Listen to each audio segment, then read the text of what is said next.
আজকে সর্বত্র একটা গণজোয়ার তৈরি হয়েছে হাত পাকা প্রতীককে বিজয় করার জন্যে।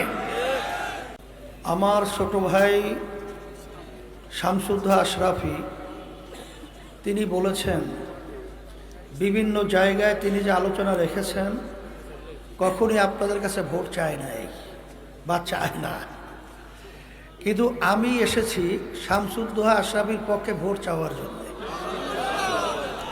বলে তা কেমন? শামসুদ্দোহা আশরাফি আপনাদের এই মাটির সন্তান,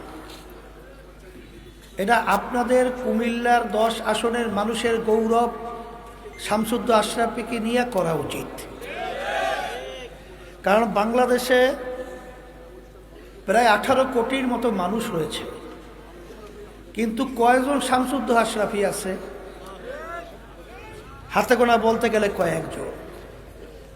তো এরকম একটা যোগ্যতা সম্পন্ন ছেলে, এরকম একটা মেধাবী ছেলে, এরকম একটা গুরুত্বপূর্ণ বাংলাদেশের জন্যে তাহকিক করা আলেম, যার বিভিন্ন দিক থেকে আল্লাহ অনেক জ্ঞান দান করেছেন, এটা আমি সাক্ষী দিচ্ছি। সেই ছেলেটাকে আপনারা যদি বিজয় না করেন, তার পক্ষে যদি আপনারা ভোট না দেন, এটা কিন্তু আমি বলবো এটা আপনাদের জন্য একটা দুঃখ ইতিহাস রচিত হবে। এর জন্যই আমি আপনাদের কাছে ভোট চাওয়ার জন্য আসছি শামসুদ্দোহা আশরাফির পক্ষে। এরপরে আমি বলবো যে বাংলাদেশ স্বাধীন হলো 54 বছর চলছে। এই 54 বছরে আমাদের বাংলাদেশের মানুষের যা চাওয়া পাওয়া ছিল, যারা দেশ পরিচালনা করেছে, আসলে আমরা তো পাই নাই, বরঞ্চ পেয়েছি সব উল্টাটা। কথা ঠিক না? এখন কথা হলো, আল্লাহ রাব্বুল আলামিন বলেছেন যে জাতি নিজেদের ভাগ্যের পরিবর্তন না করে আমি ঘটাই না, করি না। এই ভাগ্যের পরিবর্তন আমাদেরকেই করতে হবে। জহরাল ফাসাদু ফিল বাররি ওয়াল বাহর বিমা কাসাবাত আইদিন নাস। পানীয় ভাগে স্থলভাগে যত বিপদ আপদ মুসিবত, এগুলো আমাদের হাতের কামাই।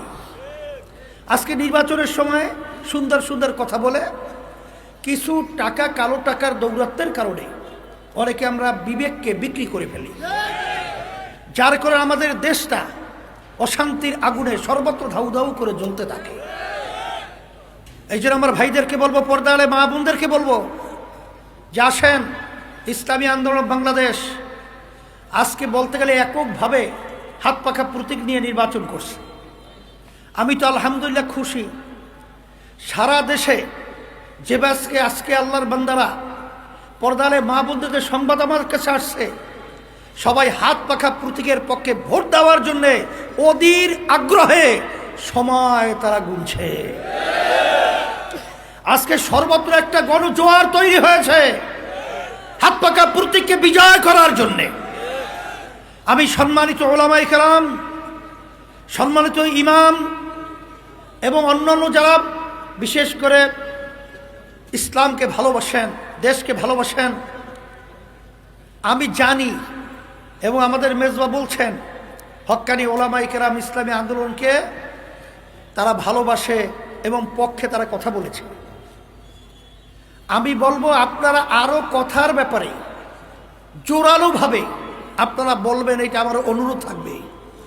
কারণ আপনারা যদি না বলেন, যারা দেশপ্রেমিক রয়েছেন, ইসলাম প্রেমিক রয়েছেন, হক্কানি উলামায়ে কেরাম রয়েছেন, ইমাম আইম্মা এবং মুয়াজ্জিন সাহেবেরা যারা রয়েছেন সম্মানিত, আমি সকলকে বলবো, যদি আপনারা কথা না বলেন, আপনারা এই অবস্থান তৈরি না করেন, তাহলে এই জমিনের ভিতরে আবার আগাছা জন্মাবে।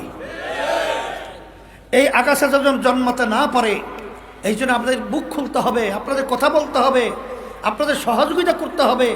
তাহলে আল্লাহর ফজলে করবে ইসলামী আন্দোলনের পক্ষের হাত পাকা প্রতীকের প্রার্থী আল্লাহর প্রতি বিজয় হবে ইনশাআল্লাহ। তা আমি আর কথা বেশি লম্বা না করে, বারবার আমরা ভোট দিয়েছি, আল্লাহ কবুল করলে আরও দেব। যাদের নতুন ভোট হয়েছে, আমি সকলকে, আমার ছেলেদেরকে মেয়েদেরকে বলবো, তোমাদের প্রথম ভোটটা হবে ইসলামের পক্ষে হাত পাখা প্রতীকে। বিশেষ করে আমি আপনাদের সকলকে উদাত্ত আহ্বান জানাচ্ছি যে আমরা যদি এই কয়েকটা দিন আমাদের শামসুদ্দা আশরাফি সহ হাত পাকা প্রতীকের পক্ষে আমার ভাইদের কাছে, মা বোনদের কাছে আমরা সেবা দাওয়াত পৌঁছাতে পারি, আমার মন বলছে যে আল্লাহর রহমতে হাত পাকা বিজয় হবে ইনশাআল্লাহ। এই কাজটা আমরা করার জন্য রাজি আছি তো? কে কে আছি রাজি? একটু হাত উঠে দেখায় তো ইনশাআল্লাহ। আল্লাহ দেখুক, আল্লাহ আপনি কবুল করে নেন। আমি হাত পাখা প্রতীক শামসুদ্দা আশরাফি হাতে উঠিয়ে দিয়ে আপনাদের কাছে আমানত হিসাবে রেখে গেলাম। আল্লাহ যেন হাত পাখা প্রতীকে 12ই ফেব্রুয়ারি নির্বাচনে